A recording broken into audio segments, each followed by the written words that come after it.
Welcome to the first episode of how to build a rockery with Johnny K. But not only a rockery, a xeriscaped rockery, doesn't require watering. Cold climate rockery. We in Minnesota are at zone 4B, which sometimes gets down to negative 40 Fahrenheit. And there's also a lot of other benefits year-round. Color with the foliage, as you can see back here with the sedums, hens and chicks, yuccas, cacti. A lot of cool stuff in these rockeries. So I'm going to show you how to build a rockery, because right now one side of my lawn is converted, but the other side I'll show you over here.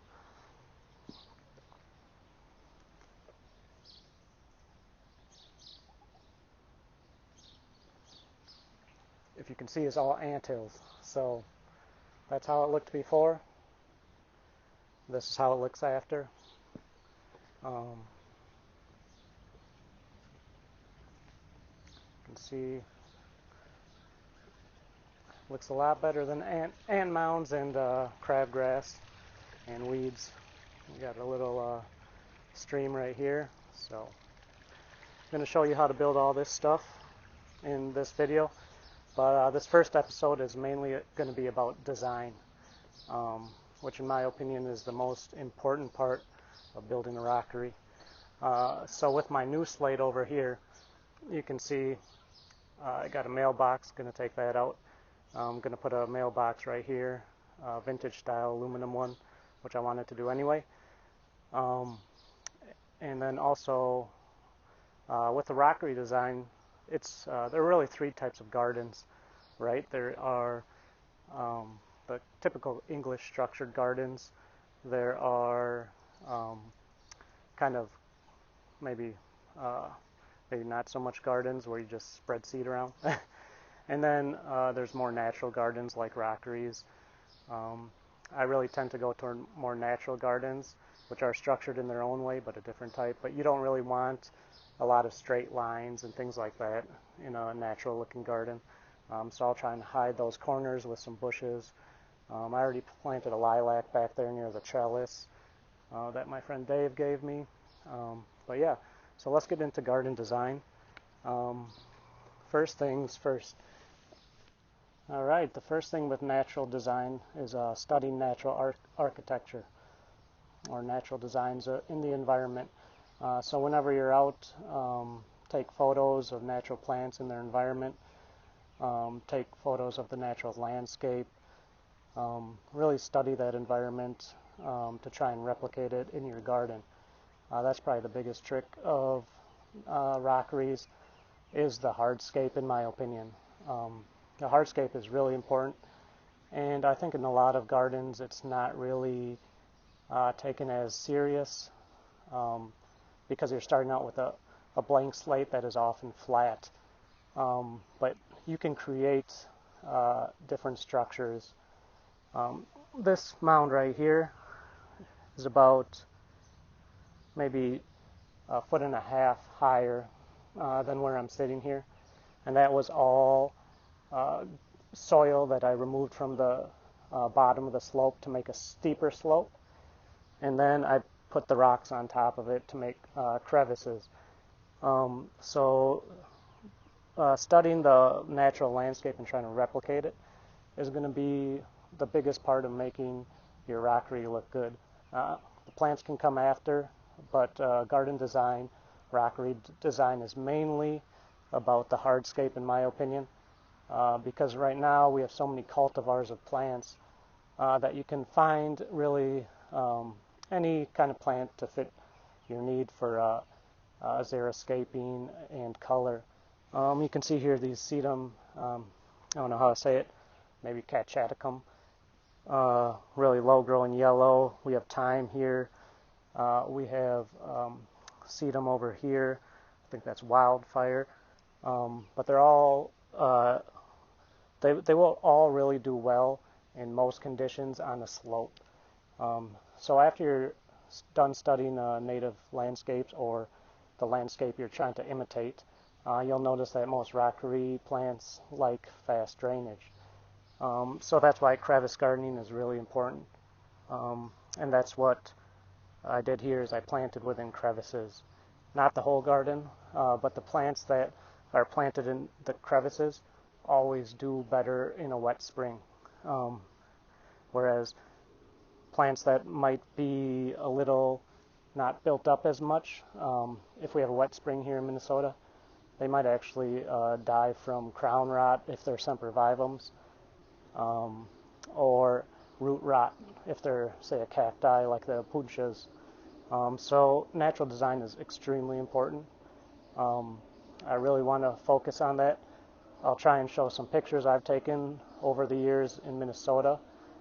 We don't have mountains here, even though I'm trying to replicate a mountain. But we do have cliffs, a lot of limestone cliffs along the St. Croix and Mississippi Valley.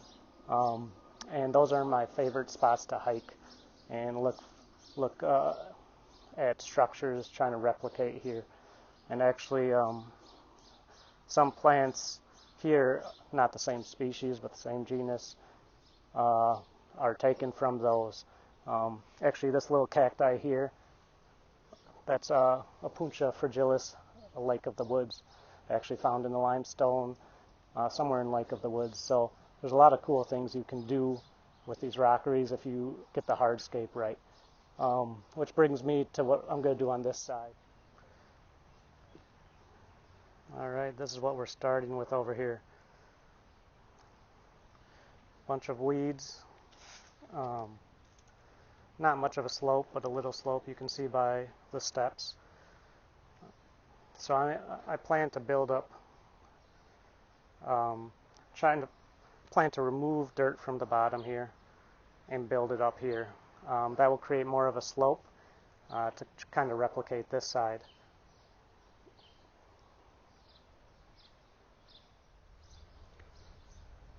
Another thing is, as I said before, avoid straight lines.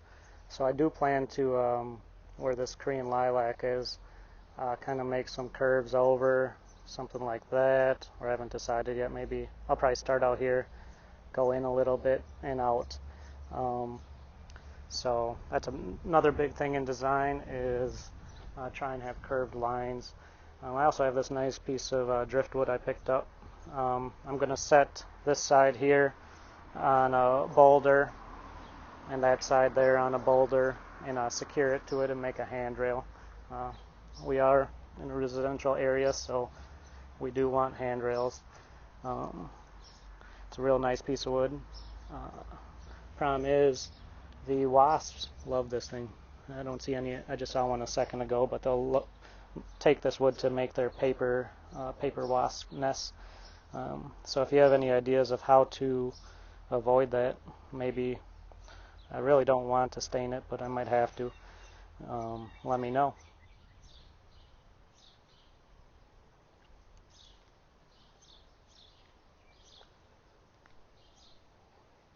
As you can see, my rockery's in the front yard, so all the neighbors can enjoy it. And this is a real reason why I did a lot of sedums. I mean, now that I've done it and seen how easy they are, I think I do it that way anyway. But I think there's a lot of pride in alpine rock gardens with rare plants. But you won't get the color spread like this all summer long, all spring, all fall. And most are succulents, so they'll even be there in the winter. And the kids really enjoy it. Parents bring their kids by all the time to see this kind of stuff. And a lot of people very surprised to find out when this is a completely perennial garden. I don't take anything inside, all right, and I don't even cover anything. The one exception is I do, the last few years have been a drought, so if it's a severe drought, I try and water my bog. I'll show you that bog up here. Give me a second. A lot of hens and chicks there. So this is my bog. This is mainly all this year's growth. It's making new pitchers. Last year I didn't water it at all, so I wasn't sure if they're going to come back, but all three plants did survive. We were in severe drought most of the year last year.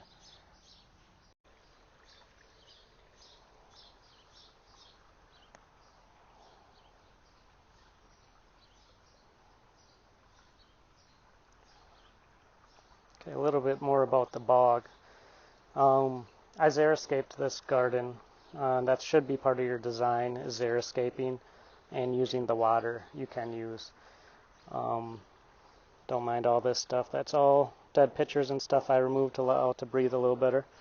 But this bog, and there's a second bog up top here where some native ferns, looks like maybe an ash seedling's growing there too, have came in.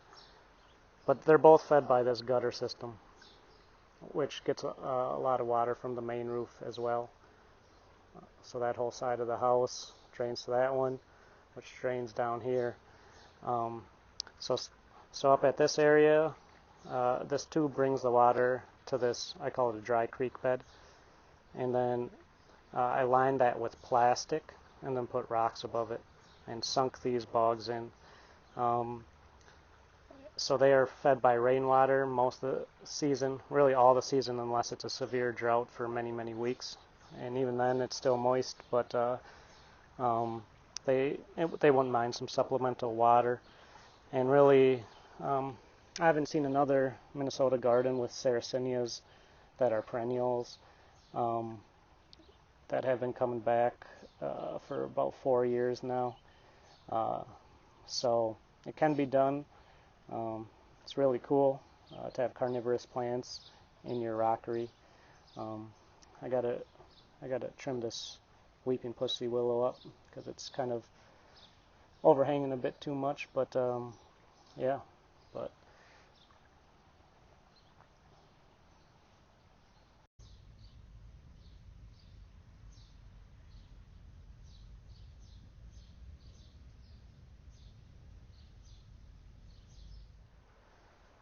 all right, part of hardscaping a rockery. What does that mean? That means getting all the boulders and your slope. If you can build up some slopes on point. And when I said earlier that you should be studying natural structures, if you do that, you'll notice that the bigger rocks are usually at the bottom and progressively smaller on top. That just happens because small pieces break away, and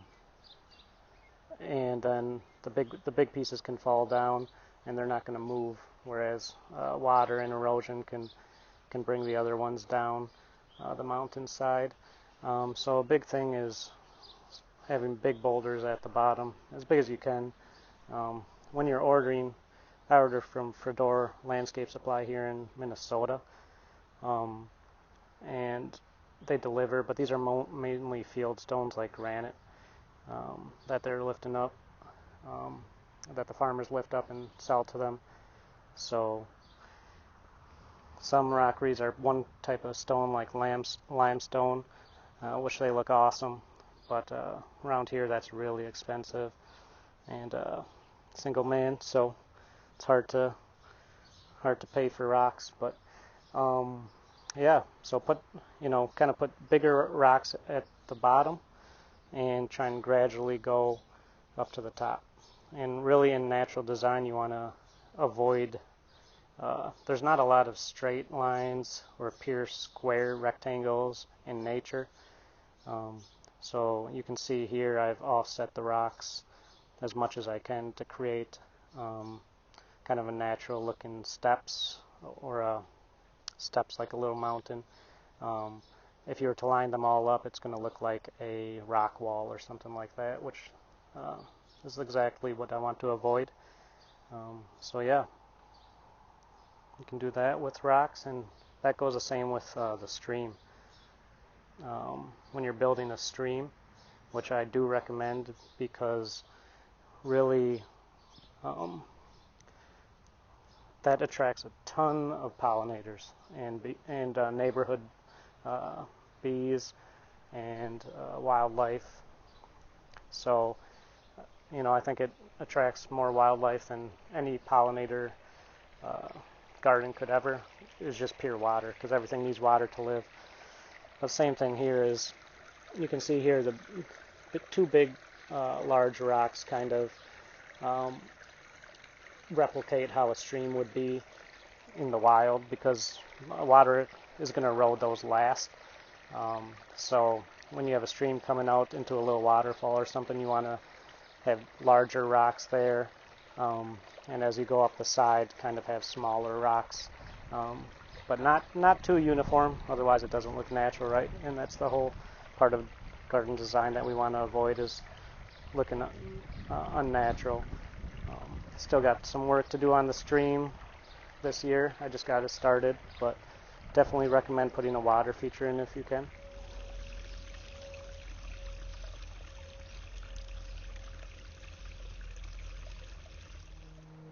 Alright, a huge question I get asked is what kind of soil I use.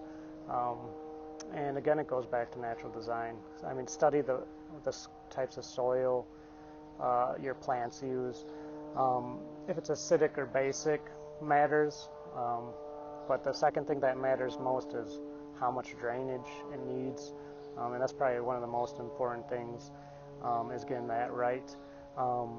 And by getting it right, I don't mean, if you get it wrong, plants are going to die, but I kind of just throw some stuff together to a point where I think it's going to be the right drainage, and most of the time it works. So good things to use for that, for instance, is I use potting soil mixed with pea gravel, sand, and perlite. I'll make a mix of that for the fast draining plants, and if they're very fast draining, if you need very fast draining soil, where their roots are like wicks, like opuntias or a cacti, their roots are like wick. They'll suck up any water. So if there's any water sitting there over winter, they will rot, and they'll throw out new roots in the summer a lot of times.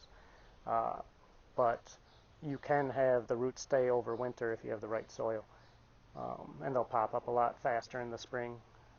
So with those ones, you'd want to increase the perlite and the sand, and a little less potting soil. So kind of play with some mixtures, but pretty much a lot of these cultivars, you're not going to get wrong with them. So a lot of them are pretty hardy, especially the sedums, but they do appreciate when you do that, when you amend the soil to make it fast draining. Sempervivums are another one. When you study the natural landscape, they're on a slope, right? So if you're in a very wet area, to prevent crown rot, it might be nice to put them on a slope, so that when it rains, that water will drown from the crown. So as episode 1 says, natural design, I really want to pound that into studying some natural design. And I think it really benefits all rockeries the more natural you try and make it. So really get out there, look at some pics, go hiking if you can, and then try and replicate that. Another huge part of the design is the colors and the flowers, right? I'm more of a foliage guy because that's a 4-season type thing, but I do like flowers as well. And around this time, late May, early June, this is salvia here, flowering. These are dianthus, they're flowering. These cacti are about to flower as well. This is a flower bud there. These have been flowering for a few days. These will all be flowers. So flowers are great, but for perennial plants, usually it's hard to get ones that last the whole summer, which is why I like using foliage instead. And as you can see here, there's a lot of color in foliage, right? I mean, a nice red and a chartreuse. I don't know how good this camera is, but thyme is flowering, has its really tiny flowers. But good gardeners often say in design, you don't need that many plants, different types of plant. Maybe have a garden with a handful of different species and make drifts of them, which is very good advice if you're not a big person on design. I'm huge on design. I love design, and I've probably used too many different types of cultivars and species here, but that's just because I like design.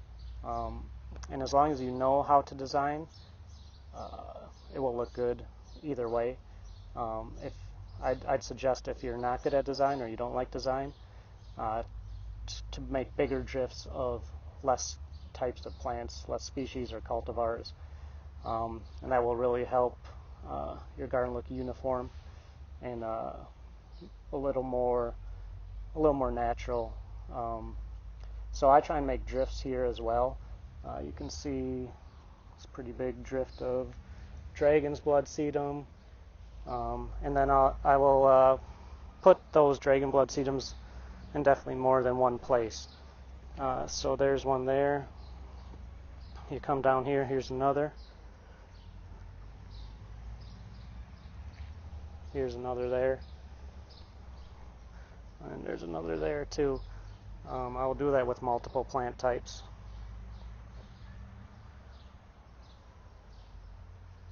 Another good thing about garden design is contrast. You can see this very deep red. I try and put some blues by it. So lighter and darker. You can do that really with any plant and it will look good. And there's a lot of sedum varieties here. I'm not getting paid by anyone, but Sun Sparkler makes some great products. I think it's Chris Hansen's company that makes these cultivars. But they are really good color sedums. This is a very burgundy red one. I forget all the cultivar names. This one's almost white. There's those aren't from Sun Sparkler, but there's a blue one.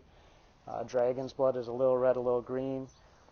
This dianthus looks like grass before it flowers, but this one goes almost all summer long. This cacti will have yellow flowers, and the spikes really contract the smooth rock. So really what I'm saying is put a lot of contrast in your garden, whether it's textures or colors. Smooth against spiky, very short versus medium height. You can really do that with anything, and that makes a garden look great, especially a rockery, and there's a lot of rockery plants that you can do that with. Yeah, put a lot of contrast in your garden. You can see this is another Sun Sparkler one, Angelina's Teacup. It's probably my favorite new cultivar. I like the original Angelina until the teacup came, which is just shorter. That's a great cultivar, and if you need any plant recommendations, shoot me a comment down there, and if you have something in mind, and I'll say if I have it in the garden or not. But I think there's probably around 30 different sedum cultivars here, a lot of different sempervivum cultivars, and I have quite a few cacti, so a lot of succulents in this garden. And if you don't know what a succulent is, they're used in rockeries a lot because in alpine condition, it's very sharp drainage, and succulents store their water in their leaves instead of their root system. Or wicking it up from the ground too much, they'll wick it up and store it in their leaves, just like a cacti, as an example. So yeah, check those out. But this is another sedum I really use a lot. Can't think of the name off the top of my head. I think it's blue spruce maybe, but has a nice blue color and sticks up straight just like the Angelina, which is chartreuse. So that really, the colors and the shapes look great contrasting each other. So really focus on contrast a lot if you want a rockery that looks good. And you can have drifts of contrast as well that looks excellent a lot of times. So natural gardens, contrast. I do the same thing with smaller plants like sempervivum, or they're also called hens and chicks to most people. You can see there's reds, the reds mixed in with the more light greens, blues, whites, and reds.